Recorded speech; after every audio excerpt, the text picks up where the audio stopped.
Do you want me to do my clap thing? Go. We good?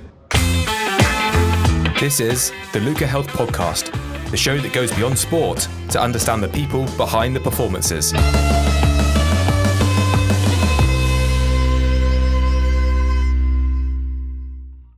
Today I'm joined by an old schoolmate and somebody who's making an enormous contribution to schools rugby and school sport in general. As co-founder of NextGen 15, Angus Savage is playing a pivotal role in shining a spotlight on the talent of tomorrow. NextGen is a media business that streams school matches and generally provides a platform for school athletes that hasn't previously existed. With a remarkably in-depth knowledge of schoolboy rugby, I'm excited to get into his motivations for building the business and digging into the current state of the game. Angus, welcome to the pod. It's awesome to have you on, mate. How are you? Thank you very much, mate. Yeah, I'm good. I'm glad to be here. I've just been admiring this great office space. It's absolutely brilliant. I'm very jealous, to be honest. We are very fortunate to have it. I think #1 co-working space in London. Shout out to Mission Works. It is a house of zen. 1 month's free rent right there, I'd say. Chaotic world. First podcast? No, do you know what?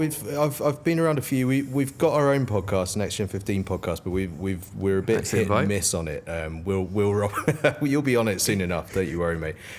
Will Roberts, my co-host, is deep in the midst of helping Saracens and Harlequins put the what are they calling it? Normally the big game, the showdown, I think they're calling it, up at Tottenham Hotspur Stadium. So he's been a bit busy of late. So we've not had an episode for a while.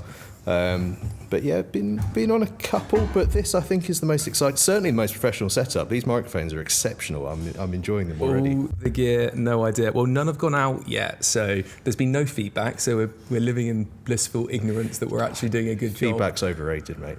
There you go.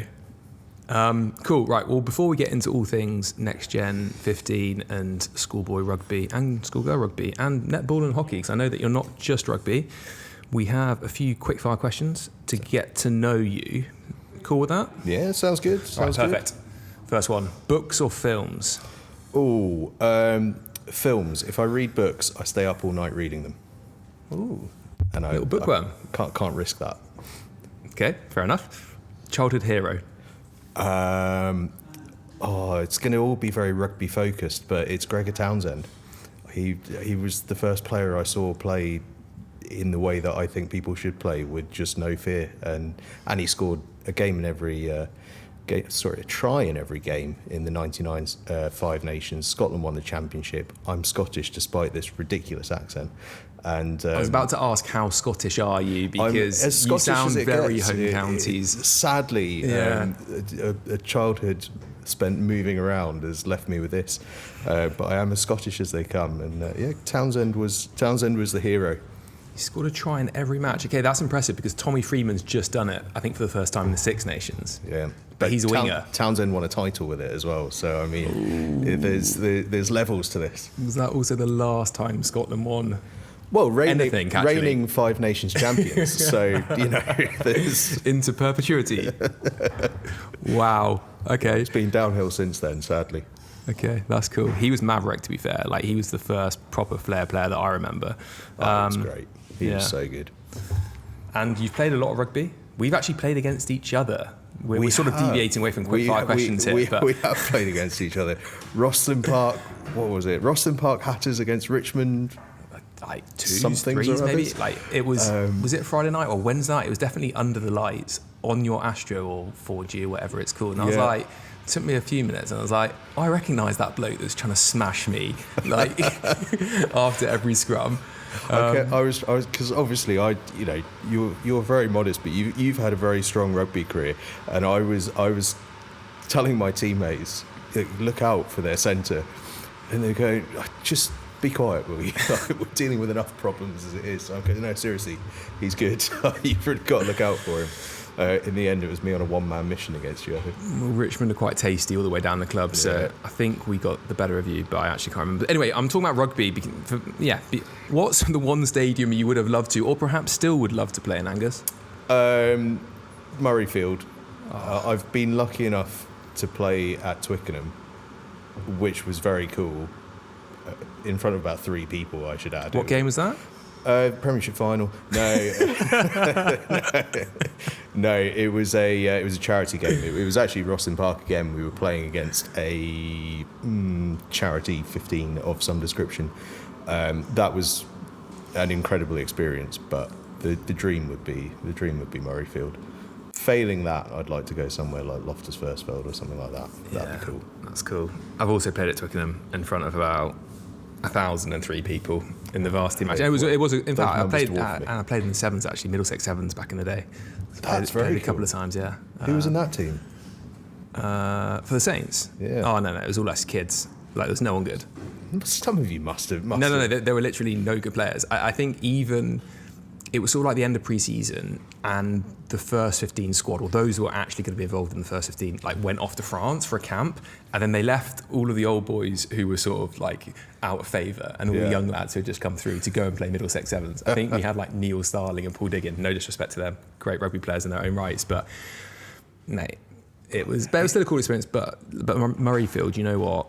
I don't think I've actually never watched a game at the Millennium Stadium, but Murrayfield, with the national anthems, that's pretty special, with the hills in the distance. Yeah. Murrayfield's special. I'm the same as you. I've never been down to Cardiff for a game, and which is a blight on my career. I don't know how I've not gone down to watch a game there, but acceptable. I do really want to go there. But it's next on the list. But yeah, I'd love to play at Murrayfield. I actually.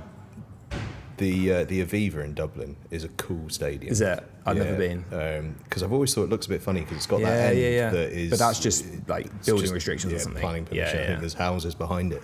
But it's a cool stadium. I mean at that it's like the wave, isn't it, almost? I had played at Cardiff Arms Park, actually, again, when I was a kid, 18 years old, with my peroxide blonde hair on the wing for the Saints against Cardiff. We got absolutely smashed, and I got called a rent boy for like the 45 minutes that I was on the pitch. I've never, you know, when you come out of school and you're like you're green and everyone wishes you well, and then you go down to Cardiff and people think you're a dickhead. And I was like, wow, this is my introduction to proper rugby.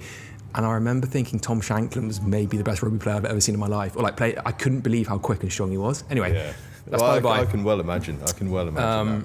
Okay, dream teammate. This is the last of the very slow quickfire questions. Dream teammate is, because he was also a bit of a hero, but I was less of a child by then, Brian O'Driscoll. I would just, he's my favourite rugby player of all time, I think. I just loved him.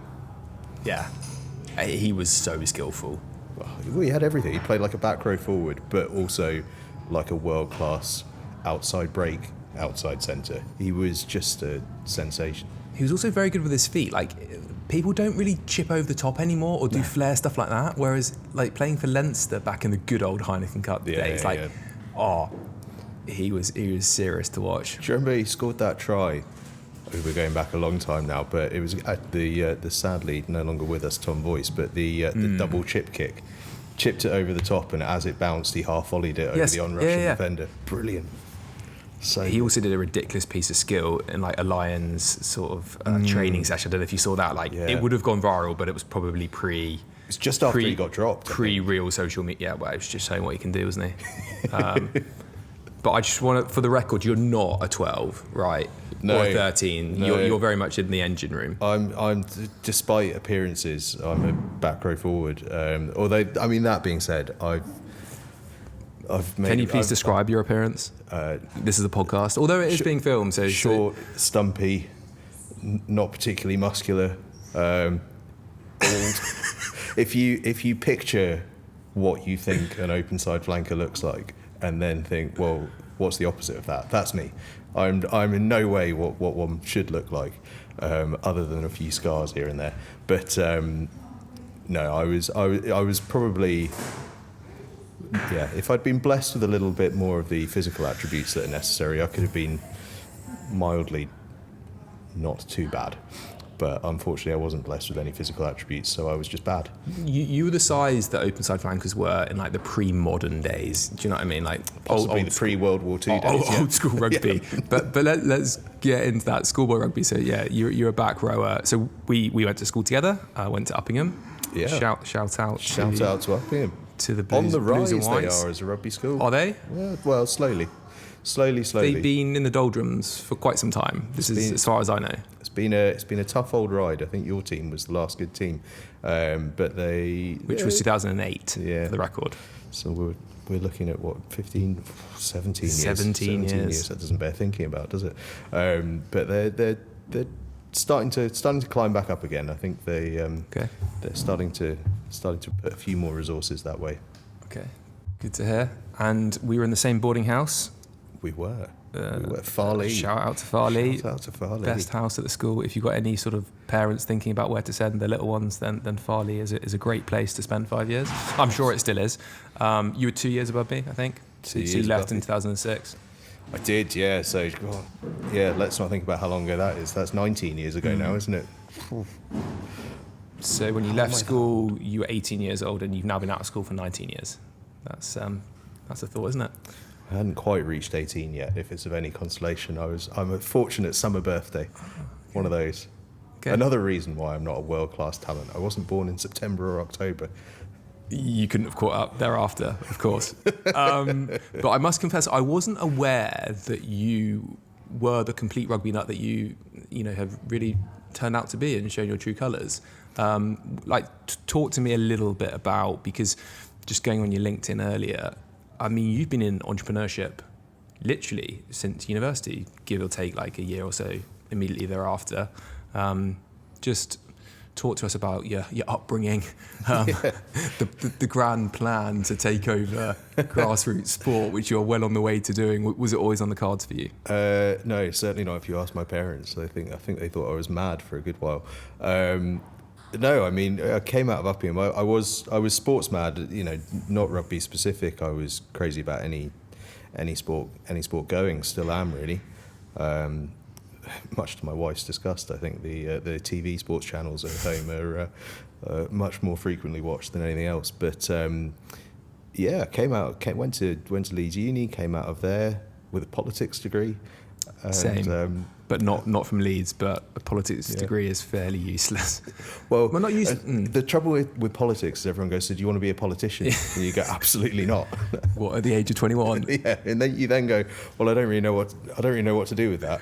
I went into the big wide world. Came down to London. Didn't have a clue what to do. I was so green behind the ears. It was ridiculous. I genuinely didn't know anything about the working world. I just pitched up and thought, I better get a job. And I got a job with this startup educational publishing company. And I don't even know what the role was. Marketing, I guess, social media, but it was the early days of social media. So that was just kind of a bit that people went, "Oh, could you just do some social media?" And then it was kind of touring around universities and stuff and schools and trying to basically flog this educational material. It was actually really, to be fair to them, it was really good stuff. But it wasn't exactly what I felt passionate about, I suppose.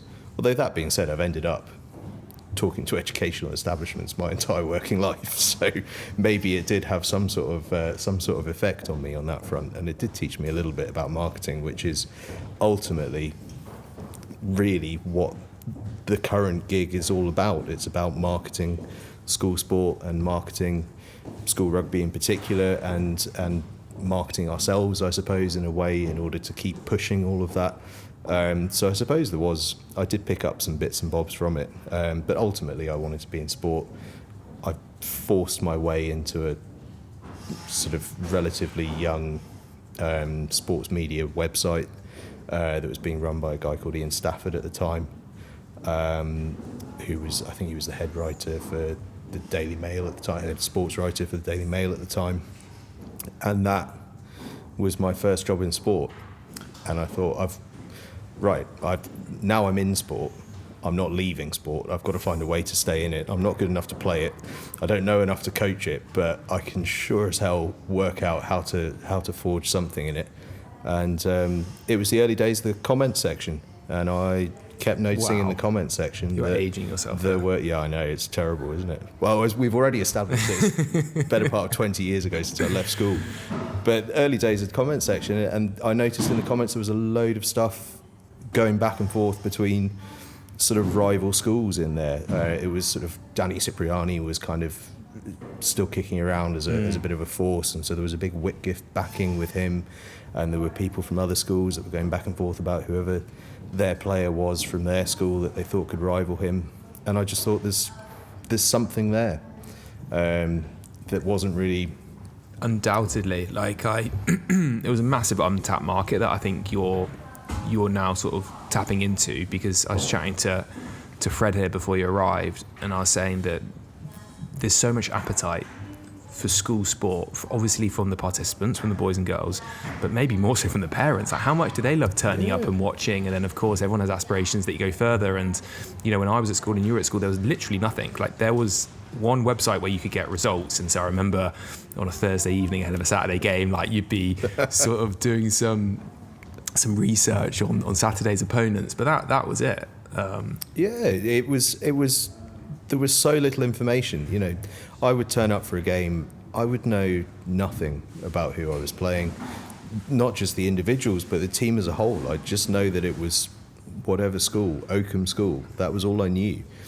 And nowadays, we go to games and both sets of players know each other. They know each other inside out. They're all mates/rivals. Yeah. And it's ramped up a huge amount. And it's special for them. The whole reason that we do what we do really is because for 90% of kids, this is the high point of their sporting life. It doesn't get better than that. You don't get better facilities unless you're a professional. Yeah. And in some scenarios, they're not better. You very rarely will play with and against such good players relative to your level as you will at that point in time. It's a huge experience for people, and it's special for them, and we just our view and our role is to enhance that, really. Yeah, no, it's super cool. Our rivalries are strong. Like, I'm just thinking, if you know the Oppo like pretty well and you play with them and you know the names, that sort of like the mystique is sort of like lessened, right? Oakham or sort of they're different sort of back rivalries, in the day. Like, it was almost like. Not you knowing remember from our like days, rivalries used to be, they were almost like passed down. Exactly. It was, for Uppingham in our day, weirdly, it was Oundle rather than Oakham, wasn't it? That was the really big one. Yeah. But it was always because the years above said, "Are you playing Oundle this weekend?" And you'd be like, "Yeah." Well, you better win. They'd never mention any other game. Whereas now they're probably more specific to each team and each age as they go through, in that they're rivals in the sense that rivalries get built up in Premiership football. If you have a battle one year and then the next year, and you remember some of the names and faces, and you can see what they're up to, then by the time you hit first 15 level, it's a big rivalry at that point. Yeah, totally. Can definitely be cyclical. Okay, so the journey with the businesses. So you muscled your way into 15 Rugby. So that wasn't actually your business? No, 15 Rugby was me. So that came out of, as I was saying, out of the comment section. I created 15 Rugby. Oh, wow. Which was I look back at it now, it was cool and good fun, but I did not know what I was doing. But you did that for a while. I did that for a long time. Yeah. I did that for can't remember when I started it, but that ran all the way up until the pandemic, and that started as a self-made WordPress site that I put together, did a bit of Twitter. No one else was talking about it, so I got good traction. And what it did do really was, it created the first footprint of there being people chatting about school rugby specifically at that time. But it also kind of introduced me to the cast of characters in terms of staff and in terms of clubs and schools, etc., that I needed to know. And so it had a massive impact on what we do now. But also it was a learning experience. It was literally like whenever I had a bit of spare time earlier on, I'd do it, and it grew enough to be able to be a thing that I did sort of pretty much permanently. And so what was the product? Like, it was obviously the pandemic killed it because no one was playing any school sport. That was a tough few months. That Yeah, it was literally it was just a website and social media channels, and did a bit of advertising through that. It was, I look back at it now, no wonder people thought I was insane, because there's not really a product there, but it was the genesis of an idea, and it was good. I mean, because all I did was write. I was churning out hundreds and hundreds of articles a week, because all my time could go on that. If anything, now we do suffer a little bit for being busier with all the other bits we do. That there is less of that type of content. That editorial stuff. What, in terms of like previews, match reports? Yeah, match reports, opinion, comment. Really? Just I could go to a game in those days, come back, write a match report, have several thoughts that had spewed off the back of it, and I'd have time to talk about them. That doesn't really exist anymore in terms of time, but it's something that as we continue to get a bit bigger, that we need to reintroduce more of that, because ultimately, we want to be more than just an information service. We want to also drive the conversation. Be in charge of the narrative rather than just the platform for it. And then it gets lost, or it goes in any number of directions. And so that business was exclusively ad based in terms of revenue? Completely. It made no money. It was like, okay. I mean, it made enough to survive, but it was a massive experiment, and it needed support from doing other bits and bobs as well, for sure. But I'm underplaying it a bit. It made enough to survive, but it wasn't. It needed a lot of help and a lot of growth if it was ever going to be something sort of big. But it was important. It created a space to be able to do what we do now. It was a self-made market, in effect. What we do now would not be able to exist without having first generated some interest in the potential product, by changing the way that school rugby, school sport was looked at and was talked about. Because as you say, prior to that, it was just the Sox website, which is still fantastic, but is a results-based website. Yeah. There's nothing else to it. It doesn't need to be that. It's a stats service. Okay, cool. So then, tested the waters in terms of your own entrepreneurial sort of skills and ambitions and all the rest of it, which is no mean feat, to be honest. Seriously, I don't know how you did that straight out of uni, to be honest, because as you say, you don't really know anything about the big bad world, and you sort of just gave it a crack, which is very admirable. And then I think naivety plays a big role there. Well, it doesn't matter. If you don't know what you don't know, you can't possibly know enough to go wrong. And then the pandemic, potentially a good thing, because it's put you onto bigger and better things with the benefit of hindsight. And as you say, like, you had to have built 15 Rugby in order to understand, not the market. The market's always a horrible word to use, isn't it? Understand the landscape, and you obviously built up relationships with who you're now selling to, and you just realised that actually people want a bit more than results, than social media clips and articles. Yeah, exactly. And the pandemic, I mean, horrible time for a lot of people. Well, it's a horrible time for me as well, but it was absolutely vital from a work point of view. Myself and Richard Jackson, one of the partners at NextGen 15, him and I had been speaking for 5 years about how we should do something together, but we were both always too busy to ever actually have the conversation. He had a small streaming company, I had 15 Rugby, and we both continually had said, well, if we put my content with his ability to go live, we've got something. And we'd also always said, problem with school sport and school rugby in particular is it's a short season. It's 6 months. What do you do with the other 6 months? And we spoke to Tom Pullen, who's was based in South Africa at the time, and with that we were talking about, well, actually South Africa is the opposite. It runs from whatever it is, April through to September. You're the southern hemisphere. So we can create a year-round product, and we literally just, over the course of an afternoon in COVID, because there was nothing else to do, there was certainly no live sport. We kind of threw together the genesis of an idea and chucked it all together, and then we got incredibly lucky again, really, from a COVID point of view, in that we got our first few live games, first few live streams, live broadcasts, however you want to term them, because schools were playing again, but they weren't allowing parents on campus, and they wanted a way of getting the games to their parents, and we just so happened to have just created a product that did just that.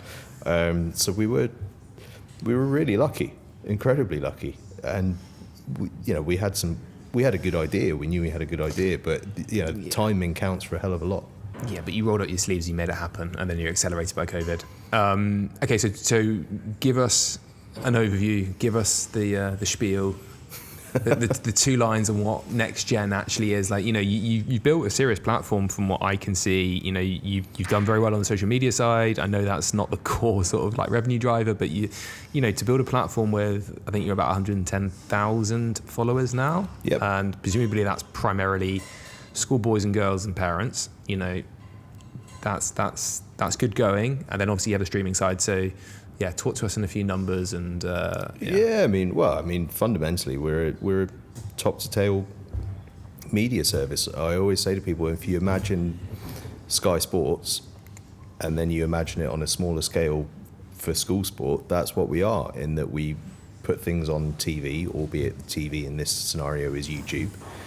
We have a website that's full of content, a la Sky Sports, and we have social media accounts that drive the conversation and push people towards our streaming and our website as well, in the same way that they do. It's a mini Sky Sports, but for schools, and kind of grassroots clubs and stuff. It does all the same things, just on a considerably smaller budget.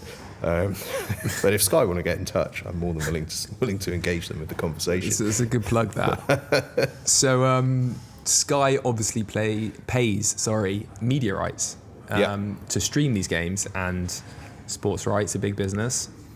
Yeah. Is that, I assume no schools are selling their rights. They're probably, almost certainly paying you because you're not monetizing it through other means. So the schools are your clients. Are we going to get to a world? Obviously, schoolboy rugby is still developing, and US college sport or US high school sport is probably slightly different in that respect, and that college sport's comparable to professional sport over here in many ways. Will we ever get to a point where schoolboy rugby, schools are actually viewing that as an asset that they're selling to NextGen or a competitor of NextGen, or indeed to Sky Sports, who might buy you next week? They may buy us next week, I suspect not. We have always said, half jokingly but half seriously, to schools, so that one day, because you're right, they currently they're our clients, they pay us, but we've always said to them, one day we're going to have to pay you. If we build this to the point that we want to build it, then what we are showing will have a value, and therefore we will have to stump up for that. So yeah, I mean, we're pretty open about the fact that if we achieve what we want to, we will have to pay to do it, which is fine, because if that's the scenario, then we're in a big place in terms of what school sport looks like. How long that'll take, who knows? I mean, it may never get there, but certainly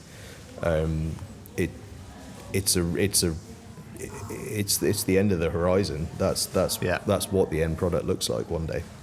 Very cool. You got to dream big. Everyone forgets that all of these massive companies started out as nothing, and they started out with like one person being bloody minded and driving around the country with a few TV, a few cameras and a few microphones. Exactly. Honestly, you should see the mileage on the car. It's outrageous. It's absolutely outrageous. Right, before we get into, I want to get your views. Obviously, there's probably no better man to opine on the state of rugby in the schools world than you. Andy Marshall, actually, a friend of mine, said that your knowledge on school rugby is obscene.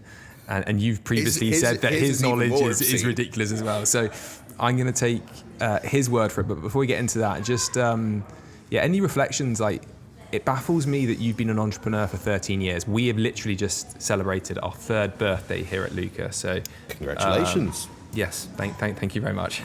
If this spot's where you're celebrating the 3rd birthday, you're going well. I like it. I mean, there was no cake, there was no pause, there was just a LinkedIn post. But sometimes that's the way of the world now, isn't it? That is all that's needed. But it's felt like 3 decades sometimes, but also it's felt like 3 minutes at others. What's it been like? Like, what have you learned about yourself? How have you sort of, I don't know, changed as a business leader, owner, whatever in that time? Like, because it's interesting to me because, you got into this in your early 20s when a lot of athletes will be turning pro, or at least starting to make their way in the pro game. And now you're at an age where maybe as an athlete you're starting to retire and thinking about what's next for you. And obviously the difference between an athlete at 2021 and at 35, 36, 37 is very stark. And I think about Courtney Laws, who I used to play with, and as a 19-year-old, you didn't want to get in his way. Like, he would absolutely smash you. And he was just all physicality. And then he was genius in the way that he changed his game. It was he wasn't going to have any durability, and he became this phenomenally intelligent rugby player who's still doing it because he's adapted. Honestly, it was incredible. He ended up as a turnover king. He's 6'6", arms as long as I've seen. He's not what should be doing that, but he taught himself. It was incredible. Crazily skillful guy as well. The best table tennis player I've come across. And for somebody that's 6'8", he'd wipe everyone on the table tennis table. But anyway, this is me asking you a question. How reflections on your entrepreneurial career today? Do you sit down and think about it? I know you got a lot to do, so perhaps that's for the decades to come. No, I don't think about it that much. Mainly because so little. More recently, we're better at having a plan. Originally, I mean, you have plans, but they. What was it? What was the Mike Tyson phrase? Everyone's got a plan until you get punched in the face. Every plan has to adapt because the world changes immediately, and particularly when you start out at whatever ridiculously young age I was, I didn't know what I was doing, and so every plan I had immediately got a punch in the face because I was just walking into scenarios didn't have a clue about, and just having to adapt and work out how to do it. And so probably the biggest thing I learned was that being adaptable is massive. I mean, I know you guys have already found that out. You've pivoted around a bit. You have to adapt. You have to. There's a core that you've got to be true to, but fundamentally, you can't enforce your will on everyone around. You can't go, well, this is my perfect job, so everyone needs to bend to what I want to do. You have to adapt and work out, well, what do people need from me? I want to provide this service, but am I actually fulfilling a gap that people need? And if I'm not, how do I adapt what I'm offering to fill what they need? That's been the biggest sort of thing I've learned. I've been lucky that, or lucky or deliberate, I suppose, but I've always been in a scenario where I'm doing something that doesn't currently exist and have fervently believed that it needs to or should or will add some kind of value. But a lot of it is just being resilient, being on the hoof. I mean, I've in my head quit 100 times because there have been months where you go, do you know what? I'm not going to be able to pay myself this month because we can't afford to pay me. And that, when you have that conversation with yourself, you're going, well, then why am I doing it? And then, you whatever, have a shower, whatever, and you come out and you go, no, do you know what? No, it's fine. It's just 1 month. We go on. And there were loads of months like that. And then, you get through that, you adapt, as I say, and then things start to look a little bit more rosy. But for anyone that's doing anything of even vaguely this nature, you have to accept that it's not just a straight line to this is all great. I mean, God, we're still not anywhere near a point where I'd go, yeah, everything's great. Like, everything's going pretty well, but it could easily all go wrong tomorrow. Yeah, and also being comfortable with the fact that you're never going to be in complete control. Yeah. Like, that day's just not, I've realised that day's just not going to come. I'm always going to feel like I'm scrambling, at least in my mind. Completely. It's like, well, I don't know if you have this, but I have it where if my day can get away from me before it's even begun, because I finish work on, what are we today? Friday. Finish work on Thursday. I think, right, that's everything that I needed to do today, squared away. Tomorrow morning, I know what it looks like. I know what I've got to do. And then you get 3 phone calls and 12 different emails about all various different things that all need to be dealt with immediately. And suddenly, Friday's out of control. Yeah. And you go, there's nothing I can, I don't have an army of staff I can pass this stuff off to. I've just got to do it. And that stuff like that, you've got to get through. But I liken it to any sports fixture that you've ever played in. Yeah, we all have a plan and we all think, I know what I'm doing, I know what I'm good at, I know what I'm bad at. But you just have, you're not in control of it. Yeah.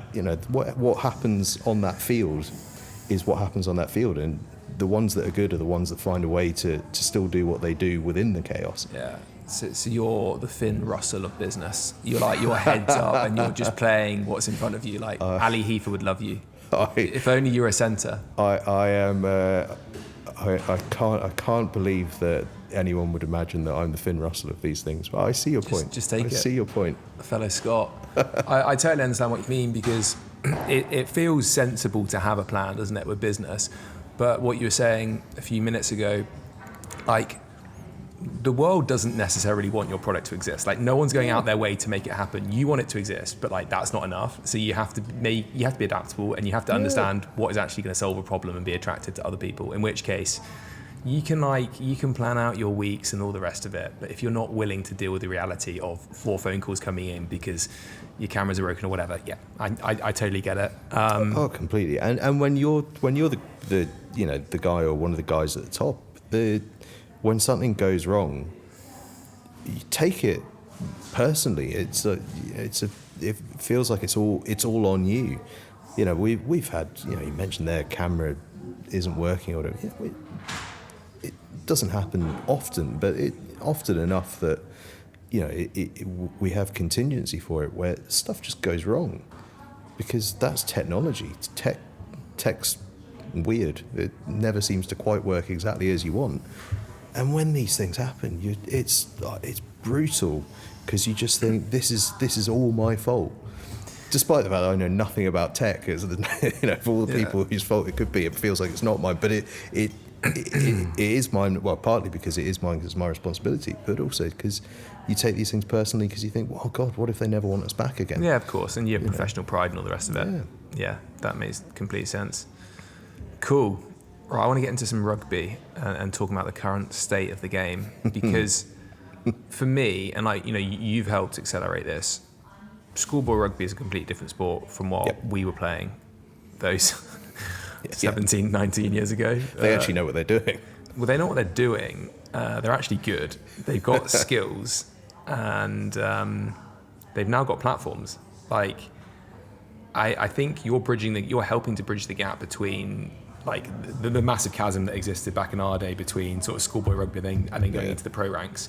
Whereas now these boys and girls are being given a bit of a taste of being, having their names in the the lights, whatever the saying is. But I think I'm bringing this up because I think I mentioned this on a previous podcast. Like, rugby as in general is going through a tough moment, and it has for quite a long time now. We've got this lawsuit with the head injuries, and I don't know what the number is. I don't think anyone actually knows the number. Some people say it's 900, some people say it's 400. It's probably something in the middle, of former players suing the RFU, World Rugby, WRU, for sort of hiding what they knew.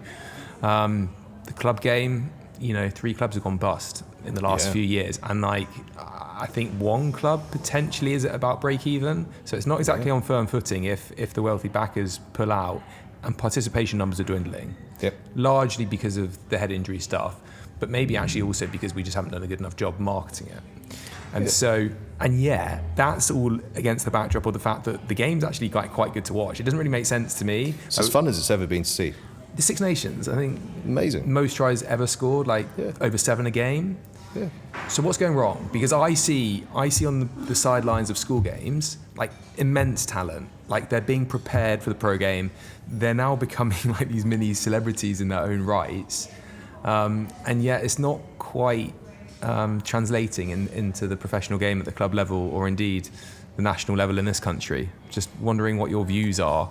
Yeah, I mean, it's unbelievably complex overall. I think if we just look at the sort of kids coming through part to start off with, I mean, rugby, traditionally speaking, is not a sport that likes the individual. Yeah, it likes the collective, because it's a collective sport. You the whole point of it is that you're basically in there scrapping for your mate, because your mate might do something brilliant and you want to help him do that, but that guy who's brilliant wants to help his other mate because his other mate's brilliant. That's the essence of the game.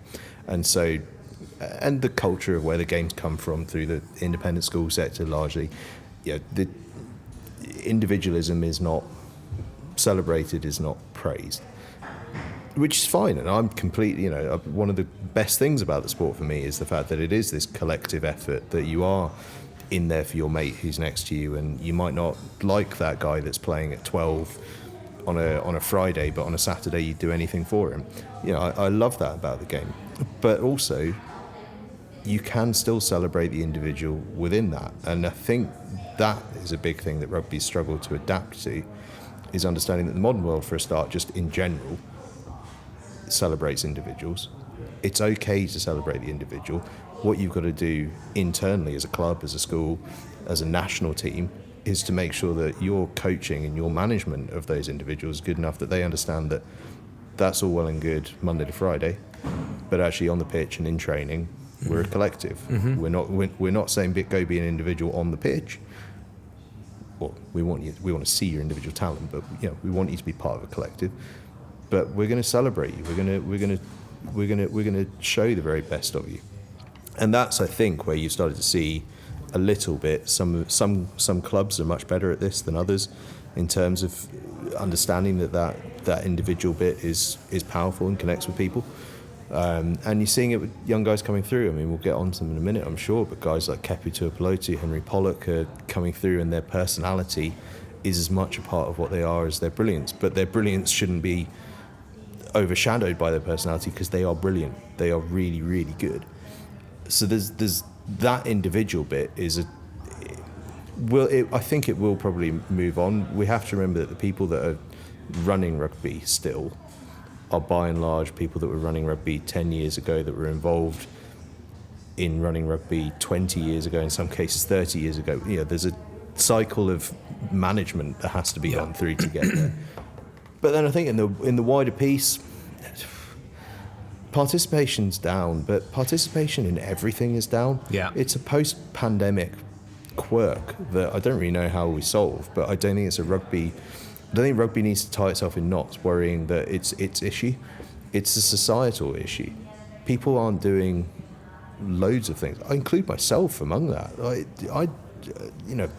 Work's got more busy, but that's not really an excuse. I don't see mates of mine as often as I used to, because people just, for some reason, post-pandemic, in all walks of life, are just doing less, I think. Well, it was a line in the sand moment, wasn't it? Like there was nothing stopping you questioning how you were spending your Saturday afternoons playing for Roslyn Park or seeing your mates on a Thursday evening at the pub, and then all of a sudden that gets taken away and you question how you spend your time. And so I think it makes complete sense, and increasingly digital and all that. It's interesting what you say about rugby not embracing the individual, and it definitely hasn't, like, obviously historically, and I think that was maybe one of the draws for people. Like, it was a game for gentlemen, and everyone was very humble and honest and fair, and there wasn't too much gamesmanship. It was more sportsmanship. And as you say, I think we will get there, because even like my experience of playing like at the Saints, we still had coaches who had jobs before the game went professional. You know, they hung up their boots as amateur players, or maybe bridged professionally, and then gone and done something. Like a lot of them were sort of PE teachers. Like Stuart Lancaster was a PE teacher, Jim Malander was a PE teacher, and then they become these heads of English rugby, Premiership winners, etc., etc. And you know what school teachers are like, especially back in the day. Like they don't like big egos, do they? No. Whereas I think now, and definitely in the years to come, we're going to have to embrace marketing, sort of social media, and realise that actually it can only be a good thing for the game if we have celebrities. Exactly, and it's, as I say, you can, just because someone is an individual with a bit of an ego and all the rest of it, it doesn't mean that they're a bad bloke. You can still. It's just about managing them at that point. You know, I look at someone like let's use football as an example, because it's an easier sport to pick out individuals from. Look at someone like a Wayne Rooney. He was an individually brilliant player, flawed in loads of ways, big ego on him. Yeah, but also an ultimate team man. You can be both things. You just have to be managed well. Did he have a big ego? Well, I would come round to the side of thinking that you can't be that good without one. Yeah, maybe. Well, he did throw his toys out the pram at one point and tried to leave Man United until a bit of good management. His manager said, and then he scored that unbelievable bicycle kick against City. Do you remember that? That was like, give me a new deal. But, you know, there are... It is perfectly possible to be both things with good management. Look at the Finn Russell combination with Gregor Townsend. It took a while for them to work it out how to balance that. But Finn Russell seems to me like someone who's got a bit of ego. He's certainly got a lot of individual talent. He's certainly not afraid to. He doesn't really seek out the spotlight, but once he's in it, he doesn't really have a problem with engaging with it. And for a good while, him and Gregor Townsend didn't seem to be able to work out how to make the relationship work, but they found a way through good management. And now, if you were to ask me my opinion, albeit it's slightly biased, I think he's struggling to say that there's a better fly half in the world at this point. Richie Mo'unga maybe, but he's not playing international rugby. I do rate Finn Smith. Not Finn Smith. I do really rate Finn Smith. Finn Russell. I think potentially I'd rather have Finn Smith on my side than Finn Russell at the moment. But he's definitely got a higher bar in terms of what he can deliver off the cuff. Yeah. But then do you know what? I think a lot of the criticism he gets is based off the fact that he is an individual. Because he does things that people look at and they go, well, he's not taking it seriously. He's not a one-in, all-in kind of a guy. You know, some of his more risky things, people throw pelters at him. People don't throw those sort of pelters at people taking risks who don't have that sort of maverick feel to them. But he gets a load of stick. Yeah, but he's the difference. I mean, it's not justified, because anyone can go and play conservatively. Not anyone, but anyone that's like a professional athlete. But then the difference between actually having the balls to play that 50-50 pass, because most people go into their shells, right? He doesn't care. Of course, every once in a while he's going to throw an intercept, but actually, more often than not, it comes off, which is why he's captaining Scotland. He has won Scotland more games than he's lost, and I would add, he has never played behind a Scotland pack that is consistently on the front foot, and he's a 10 that's still achieving the things that he does. Most 10s, under the pressure that he would often be under, because his pack just isn't dominant, they're playing very boring, very basic rugby, because you're on the back foot. We all know as a 10 on the back foot, life is tough. It's a hard afternoon. He plays on the back foot like most people play on the front foot. That's his real talent. Totally agree. I think you're right about the man management piece as well. I think when people realise that, this is people's livelihoods. Like rugby, football, whatever sport they're playing is not going to last forever. No. And there's such a desire to hear from these people, particularly behind the scenes stuff, particularly stuff that makes them more relatable. And so if you're stifling that for people that are only going to play at the top for 10, 12 years, which is then going to set them up for, punditry jobs or whatever else they're going to do off the back of it, then I think is very short-sighted, and it reminds me actually like Haskell nearly joined the Saints when he left Wasps, I think 2009, came for a meeting at the Saints before going to Stade Francais because he fucked up the meeting. He basically came in and said to Malander, what can you guys do for brand Haskell? And in 2009 that was a little bit early. I remember the chatter about Brand Haskell at Wasps as well, because Ian McGeechan, I think, was the one he said that to there, and McGeechan wasn't having any of that. Yeah, interesting. But now, like, it'll be a good thing for like Northampton and for other clubs if you've got these stars, right? It's all about growing number of eyeballs that are on you, growing the pie for everybody else. And he was definitely somebody like Russell that was not lacking in confidence, and a little bit like what we're seeing with Henry Pollock now. And I want to get onto this bloke because I've never seen anything like it. Like he's just turned 20 years old. For those that don't know who Henry Pollock is, he's a back rower who made his England debut last weekend away at Wales and came on for the last 10-15 minutes or something, scored 2 tries. And this bloke just exudes confidence, and I'm absolutely in awe of it. Like you can say he's arrogant or whatever else. I'm still in awe of that arrogance or that confidence, because to have that confidence at a club level when you're that age is something, but to have it at an international level is just I can't fathom it. Did you see him the first scrum within 30 seconds, a minute of him coming on?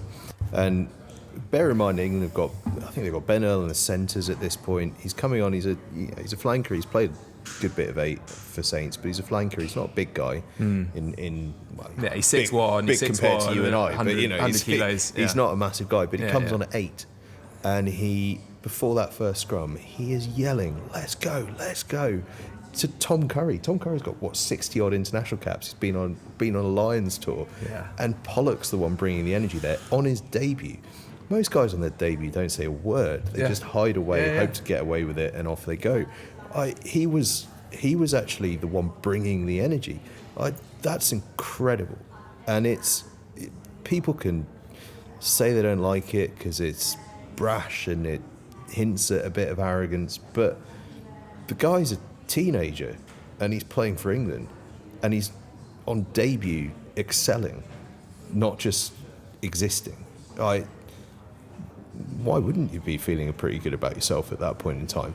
And also, he's playing in the back row. There is one quality above all else in the back row that is needed, and that is your willingness basically to sacrifice your body for the team. Yeah. So he may well have a bit of cockiness to him, but he also clearly has an unbelievable amount of dog about him, because you don't get to play on that part of the field if you don't, and you certainly don't get to play on that part of the field at international level if you don't. So he might have a few bits to him that are unusual nowadays, but he also has old school grit, without doubt. Yeah, I wonder whether he's all there in the nicest sense of the way. Well, I don't think you can be an international flanker and be. Courtney Laws wrote an article in the Telegraph this week after the Wales game and basically said, I'm in awe of his arrogance. He gets a lot of stick at the Saints from the boys, which I'm not at all surprised about. If you put your head above the parapet, to that extent at that age, rugby clubs are hierarchical environments, even in 2025. And Courtney was like, I never had a problem with it because he backed it up. And he's the bloke, he's causing fights in training because he's going too hard. But most people go too hard because they're trying to get selected and then they rein it in. But that's what he's about, and he doesn't care. He's not perturbed. Like, if somebody puts him down in training, he gets up and smiles again. And also what I love about him, he's got a smile on his face.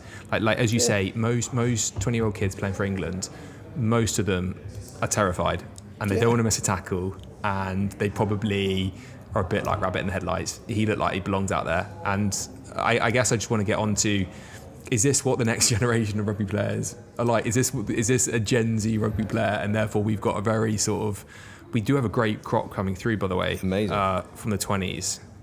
Yeah, that 20s group is incredible. I mean, to give some context to him, he played the first 2 rounds of the under-20 Six Nations this year as well. So he's giving everything a bit of a go. So he played 20s, England A and full England in the space of one Six Nations campaign. Of about a month, unbelievable. He's getting it done. But to give some context as to how good that 20s crop is, two other back rowers in the first two games were man of the match. Kane James first time, George Timmins the second time. Henry Pollock was on the field for both those games.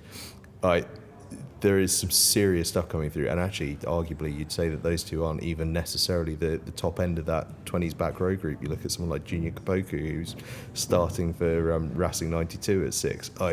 There is an unbelievable amount of talent coming through. Pollock's an extreme case in that he's so brash, and I really don't mean that as criticism. He's because actually he just loves it. I spoke to him. He was at Stowe School and they won the 2022 Vars at Rosslyn Park, and I was doing commentary at it, and I was pitch side with the microphone, and he said, "Can I chat with you?" Absolutely. By that stage in the week, I'm like, if anyone wants to speak to me, I'm delighted. He's 18 at this point. He's last year at school. He was lower sixth at this point, so he's 16 or 17. Wow. I think he might be on the young end. He might have been 16. And he grabbed the microphone, he chatted away. He was like, "Can I come back later and do some more?" And I'm like, "Yeah, of course." He's a teenager there. So this is not, and he was a young teenager there. So this is not some sort of bravado showing from him. This is just his personality. He's being completely authentically himself. So genuinely don't mean it as a criticism. He's just big and brash and a big personality. That's just what he's like. Which is great. Which is quite American and un-British. Yeah, exactly. He's at the more extreme case of those guys coming through, but there is definitely a case where these guys believe in themselves. I mean, they're exposed really early on now. But, for a start, they once they're into their sixth form rugby at school, if you're going to go onto the pro ranks, you're certainly at that stage aware that it's a possibility. You may or may not get your contract, but you're aware that it's potentially on the cards. By that stage, you're training in the club all the time. You're surrounded by these guys all the time, but also you're getting coached brilliantly. In our day, you weren't getting great coaching. No, school. Not to knock them, we spoke about this in the pub last week, didn't we? We were getting coached by politics teachers and not people that had exactly. Had 50 caps in their country. You go to schools now, and the level of coaching they're getting is incredible. The level of attention they're getting is incredible, and even at England level, I think England under 18 this year have had in excess of 50 players in camp. It could be as high as 90. It's sort of up in those realms. They've had so many guys in camp over the course of the last sort of 9 months. That's a huge exposure at a very elite end of guys who are just getting trained better and better. So when they do arrive in the pro ranks, they know what they're doing. They're ready to play games. And that's the biggest thing. If you're ready to play games, then you are existing on a personality level as a 19, 20-year-old in the same way that people maybe arrived at personality-wise previously when they were 23, 24, where you start to feel like, I'm part of this team, I can start to have a say. Well, they're going, we've picked me for the last 15 games straight, so I'm part of this team. And so why would I not? And they're being told by people to bring their personality to the pitch now. This is why we wanted you to play, because you are this guy. And they're therefore bringing that to the table. Look at a Kepu Tuipulotu who's not quite properly burst through yet, but he's been in the media plenty. It's Kepu, the guy that did the kit for the 20s. Guy that did the kick for the 20s, yeah. Big hooker. Yeah. Can play 6, 8, 7 centre, scrum half if he wanted to. Yeah. But he is a phenomenon.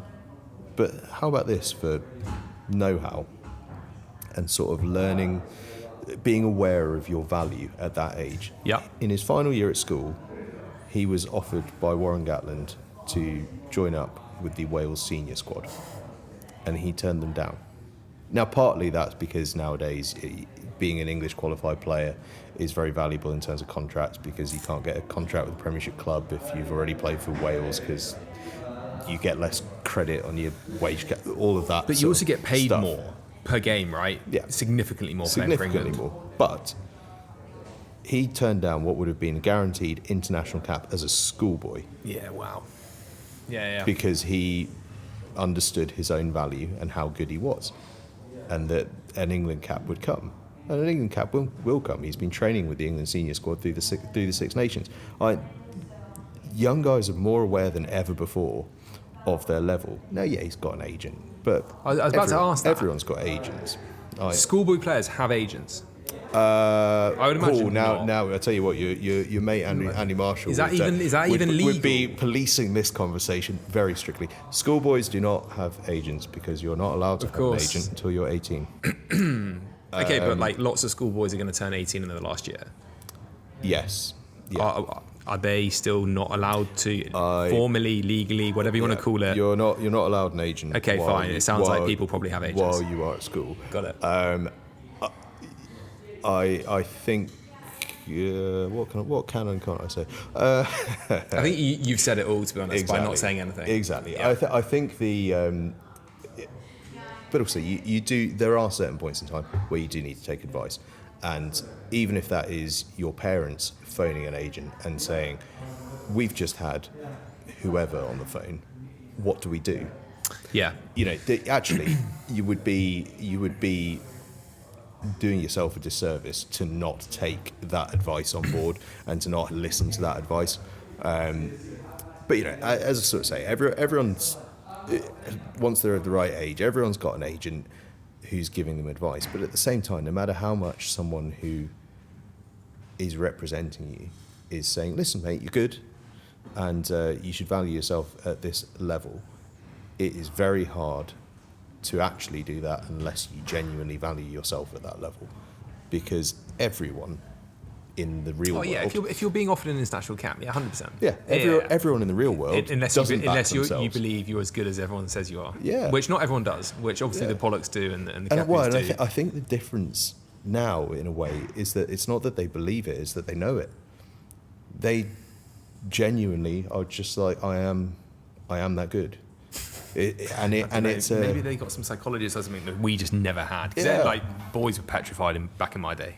Yeah, and I mean, no, there's a whole spectrum, isn't there? I mean, there will still be lots and lots of guys that arrive terrified, but there's also lots and lots of guys that arrive going, yeah, this is where I belong. Yeah, and I think we're seeing, because partly that's because of the development of the school game. The school game is so good now, so the coaching is so good that the step from there to the top end is much, much smaller than it was.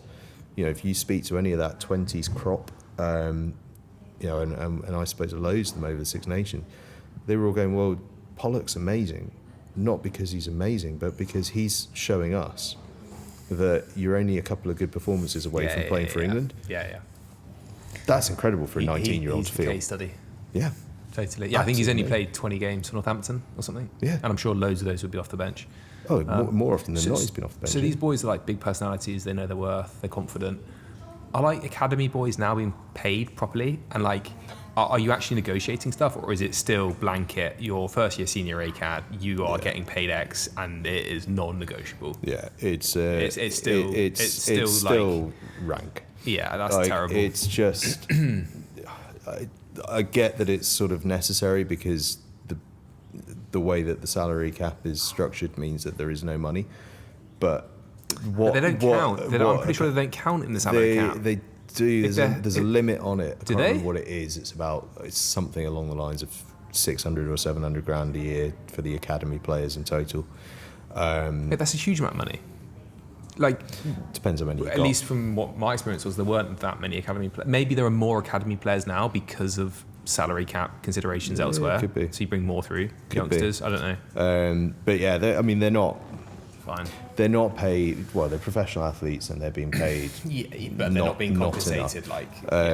It's a bit of a shambles. I think actually a minimum seem to remember a press release a couple of months back. I think there is a minimum pay level that's being introduced, which is a really good thing. That the RPA's done probably. It's still too low. Yeah, it'd be the RPA that have driven that. It's still too low in that I'm plucking a figure out here, but it's in the region of about somewhere between 25 and 30 grand a year, which for a professional athlete is simply it's better than my day. Not enough. No, considering like the risk and all of that, and you're getting worked pretty hard. You're getting worked incredibly hard. You're sacrificing, in many cases, full-time uni. Yeah. You're sacrificing a job, if not, for something that could end through injury tomorrow, or could end at the end of the season because they've decided, nah, we're all right without you. Like, it's so brutal, and until you've really made it, there's basically no reward for it. Yeah. You're being paid, nothing in the grand scheme of the professional sporting world to do what is arguably the most physically demanding sport. But they can do it because everybody wants that, right? Everyone wants that opportunity. Yeah. So, And you know what? I would often say to guys going out of school into an academy contract, there is a way of thinking about this that makes it amazing, which is, even if this all goes wrong, this is the coolest gap year anyone's ever had. Yeah. You're going to get to rock up to uni next year, having had a year as an academy player, and you're going to get to go, I was a professional rugby player and I'm mates with so-and-so. That's a nice way to turn up to uni. You say that, but like... Well, you know more than me I've on done this. that, and injury put pay to my dreams, and I didn't want to talk about it. I was bitter and how long did it embarrassed, take a little bit embarrassed. to sort of talk about it? I didn't want to talk about rugby for like at least a decade. Really? Yeah, I was like, I literally played like a couple of times for the first team, on the bench a couple of times more. Like, yeah, that's almost like a little bit embarrassing, because in my mind, if I hadn't got injured, I would have played a lot more times. And I'd like to think my peers would think that as well. And so I didn't want to talk. It made me sad, like people wanted to talk about it. It's like, oh, you could have done this, that, or the other. And it's like, well, I could have done, but I didn't. How do you look back on it now? How do I look back on it now? I felt like I didn't get treated particularly well. I've spoken about this previously with injuries and stuff like that. So I was like bitter for a very long time. And like I hate saying this, but I actually didn't want Northampton to win for a very long time. And like that makes me I didn't like being. I was self-aware enough to know that like I felt that, and I didn't like feeling like that. Yeah. I've now got to a point where I can like be pleased for them when they win. And that never translated across to like the boys that I knew from that, like Waller and Courtney Laws and all that kind of stuff. You're of an age now where there's not a guy playing in your position where you go, oh, that could have been me. I think it makes an enormous difference. Yeah. An enormous difference. And I'm now more willing to talk about it, I guess because of what we're doing as a business, but also because I've realised that actually there are loads of kids like me that thought they were going to be something and then weren't for whatever reason, injury, or they were just binned off or whatever. And so maybe it's like somewhat helpful to some of those if you do share your experiences and all that kind of stuff. And there'll be people who are in their last year of school now who've just signed a contract, and hopefully it all goes brilliantly for them. But for a lot of them it won't, and that's just the reality. That's just the reality of it. And I didn't have like this huge identity crisis or like mental health breakdown, but it massively knocked my confidence with the benefit of hindsight. Probably because like I was better at rugby than anything else in the world, and then when you can't do rugby, it's like, well, you've got to make your way doing something else, and you're less interested in it. You're not as good at it relative to what you were good at the sport, and so it's like I don't have a competitive advantage anymore. And then how do you make up for that excitement where you go into an academy and the Henry Pollock story is what everyone's thinking they're going to go and do, or at least that's accessible to them if it goes well. Yeah.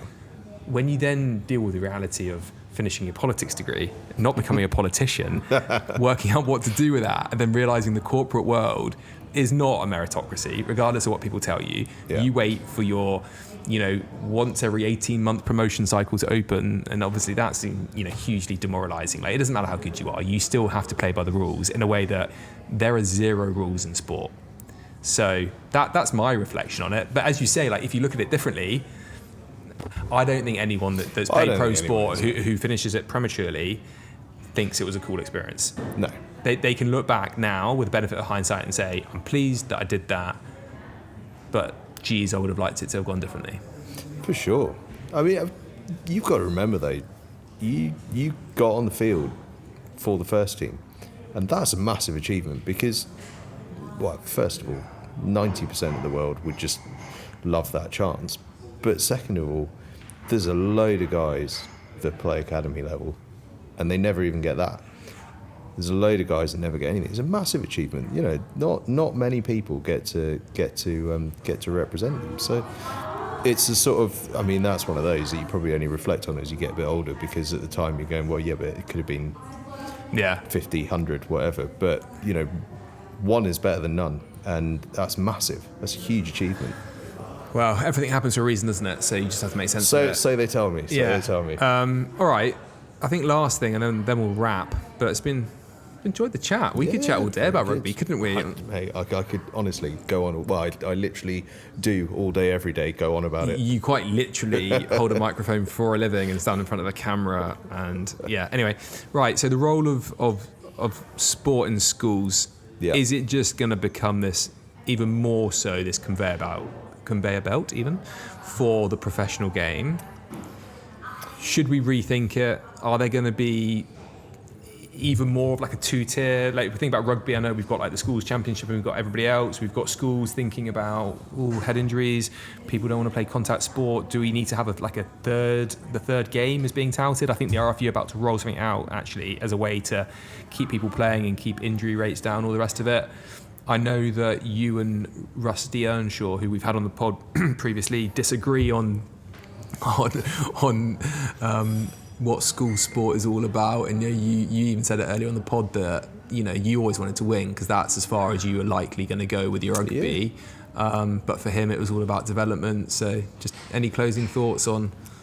Yeah, I mean, what's going to happen? What should happen? I'll talk about Rusty in a minute. Rusty's a legend. But what's going to happen with school sport, school rugby more specifically, is interesting. It's a difficult moment at the moment. If you take the independent sector particularly, because that is ultimately where the bulk of rugby players that are at schools come out of, they're faced with a VAT crisis. They're faced with parents who are worried about head injuries. As a result of that, as a result of both of those things, they are scratching around for participation because there are fewer players playing. It is likely, or looking likely, that the nature of who are the parents at these schools is changing slightly because of VAT implications and stuff. And I've already seen that. Yeah, it's become way more international. Exactly, and so rugby is less part of who they are, and we live in a world now where you can't make rugby compulsory, rightly. So it's an option, and it's an option that fewer people may take. So it's in a difficult spot from that point of view. On the other hand, what that does mean is that those that are participating are mad keen. And if you can get your culture right from a coaching point of view, I mean, I don't really like that word culture, but if you can get that coaching culture right, you can create a very special environment where everyone really buys in because they've chosen to be there. And so while there might be fewer of them, they're absolutely keen, and you can create something really special. I think the link between schools and academies and professional players is not going to get any weaker. If anything, it's going to get stronger, I think, because of the fact that, frankly, the majority of the best coaches are in schools. Certainly the ones that you want looking after your kids are in schools, which is not to knock club and academy coaches. It's that the ones in schools are teachers. So they're really good at managing kids because that's the gig. They're just really good at it. And their level of rugby compared to our era, in terms of their knowledge and their coaching ability, is night and day. So I think that's only going to get stronger. Rusty and I agree on most things, to be fair, but he would say himself that development is what it's all about, and I completely get it, because certainly from a professional environment, or looking to move people into a professional environment, it is about making better and better players, and better people make better players, and all that kind of stuff as well. But for me, we've got to remember that 85, 90, 95% of school players will never play a higher level of rugby, and they want to, or netball or hockey or football or cricket or whatever it's going to be.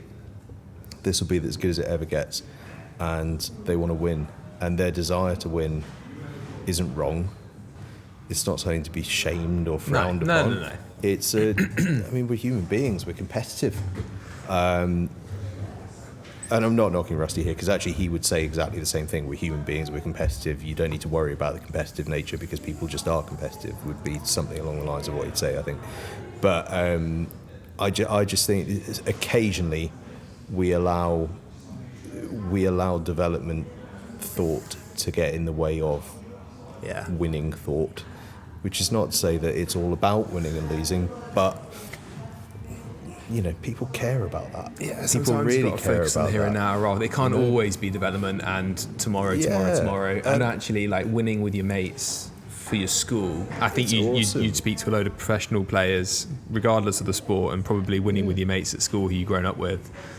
That counts for way more. Hugely so. And as naturally as you get older, your opportunity for competitive sport reduces, because the world's not designed for a bunch of mid-30s. It's a shame we can't just stay at school all day, isn't it? all our lives. But I particularly post-pandemic, where I hit an age where my body was going, you got to stop soon, and then suddenly there was this year-long break in competitive sport anyway, so it kind of tipped it over the edge. But I struggle so much with just doing exercise for the sake of exercise. I find that really hard, because what I love about exercise is competitive sport. I want to be out there competing. I don't care what it is. It could be a game of cards. I don't care. But I love competition. I love that's the bit that really gets me going. And the exercise is a great byproduct of that. And suddenly you hit this sort of turning point in life where you're like, yeah, but you just got to exercise for the sake of it now, because otherwise you're just going to be very unhealthy. But you can be competitive with yourself. You can be competitive with yourself. Which is what I now do. I don't know, like, you should get into marathon running. And then it's like... You are not going to get me onto marathon. It's a really brutal way of being competitive with yourself. I might pick something that's a little less time-consuming than marathon running. Park run. Get the 5K time down. Maybe I'll become one of these guys that gets a bike, gets the lycra, give it a bit mammal. Of that. Yeah. Middle-aged man in lycra. I am approaching middle age at a rapid rate of knots. You're not. You're still young, mate. You're still the right side of 40. That's what I tell myself. Yeah, not as we've just said though. Or said at the start. What is it? Nearly 20 years since school. I'm pushing 40 these days. Right. Let's wrap up. We have some closing questions. You've told me that you don't read, because otherwise you'll read all night. But I'm sure you do have a favourite book. What is it? I do, and why? I do, and do you know what? I missed this bit out of the story of how I moved into sport. The best book, would have been helpful. Best book I've ever read was, or to me, is called Playground of the Gods by Ian Stafford, who was the guy that founded Sports Vibe website that I started working for. And the reason I went to them was because of this book. It's absolutely amazing. He did what anyone who is a useless sports person would do. He, if they could, he wrote to, I think it was Leicester Tigers, Everton, the West Indies cricket team, I think, and said, I'm writing a book about what it's like to be a professional sports person. Can I come and train with you for a fortnight? And by the way, I wouldn't mind 5 minutes off the bench. And they all said yes. And he wrote this book about, he played pre-season game for Tigers against Ulster. He played the last 5 That's brave for somebody that's not a rugby player. Absolutely incredible. He rode with Steve Redgrave. He did all of these incredible things. Okay. It was so cool. It's well worth reading. He then did a follow-up as well. I can't remember what that one's called, but there's 2 of them. And just the coolest book. God, that's genius. Yeah. I wonder whether you could do that now. Do you know what I mean? But I'm sure you could. People open stuff, aren't they? Yeah. Very, very nice. Okay. Best piece of advice you've ever been given? Don't take yourself too seriously. No one else cares about you as much as you care about yourself. Yeah, 100%. Like it's so. And actually, to follow on from that, don't worry about stuff because no one else is thinking about whatever you've just done anywhere near as much as you are. Everyone's thinking about themselves. Exactly. Like the whole time. And I think when the penny drops and you realise that, it's like hugely liberating because you no longer care. It changes your life. You when become you realise dangerous. that no one cares about you. Was that a problem for you back in the day? Yeah, when I was young, I was really worried about what people... not so much personally, but professionally, I was really worried about what people thought of me. Or partly because I was hyper aware that I was trying to be a grown up. Yeah. In a grown up's world. Yeah, when you're a child. As a 22-year-old or whatever I was. So I was. I had to learn that quickly. Helped that I was thinning on top really early, so I could add a few years onto my age. Yeah. Okay, cool. And last one, any favourite quotes or mantras that you live by? I mean, you've just given us one, but... Yeah, I mean, don't take yourself too seriously. Any quotes or mantras I live by? There's not really, I don't... I'm trying to think. You don't have to make one up. I mean, well, no, I'm just thinking that I'm often to be found wandering around quoting "Living with the Lions" from '97. Are you? Just wow. Every so often going, "This is your Everest," but I wouldn't say I live by that. Kangaroo court, being Keith Wood, and all that kind of stuff. Exactly. I'm just wandering around quoting things that I like. No, there's not really anything I particularly live by. I just I wing it and hope for the best. Maybe that's it. I mean, that's a perfectly good one. Awesome. Well, loved having a chat. It's been great to reconnect as well, actually. It's been awesome. It's been really cool. It's been a very long time, and I've seen you twice in 2 weeks now. So I know, long right? may that continue. We're practically back in the boarding house corridors at this point. I mean, you're my house captain, so can I make you a cup of tea after this? Yeah, exactly. Something stronger. It's a Friday afternoon. I've got a whole list of things you got to do for me. Yeah. Are you house captain as well? I wasn't the house captain. Were you not? Oh, you were on my list of people I thought would be. No. Who was in your year? Sam Salloway. Oh, that's a sham. Why? Sorry, Sam, if you're listening. Because we I don't know if they still were doing it. I was head boy. Oh well, and we had vice head, but we had vice head boy and another prefect in our house. Sorry. Anyway, enough of that. I take it all back, Sam. I take it all back. Enough of that. Outrageous. Well, hopefully see you next week. Yes. At Roslyn. Yeah. That's sort of, that's your party, isn't it? That is. You guys rule the roost there. It's a week. Let me tell you, it's a big old week, but it's good fun. I'm going to be on a microphone for 12 hours a day. See what happens. Well, I'll come and do an interview with you, much like Pollock did back in the day. Honestly, come along. I am open to all offers. Good man. Well, best of luck with NextGen. I'm sure we'll come across each other I certainly hope so. In the weeks, months, years, and decades to come. So we'll be watching with a keen interest. And thanks so much for coming on. It's been awesome. Before I go, I'm very impressed with your Luca hats. By the way, the hats are immense. I think they're excellent. A little bit of denim. We will give you one. That's very cool. Yeah. Do you know what? Owing to sponsorship obligations, I don't know that I'll be allowed to wear one. This is the sort of professional environment I operate in nowadays. I'm really genuinely. Okay. Well, if you're not going to wear it, I can wear it in my free time. I can wear it in my free time. All right. Well, thanks, Angus. Thank you. Jolly good. Really good. That was the Luca Health Podcast. If you enjoyed the conversation, subscribe for more content like this. You can find us on Spotify, Apple, and YouTube.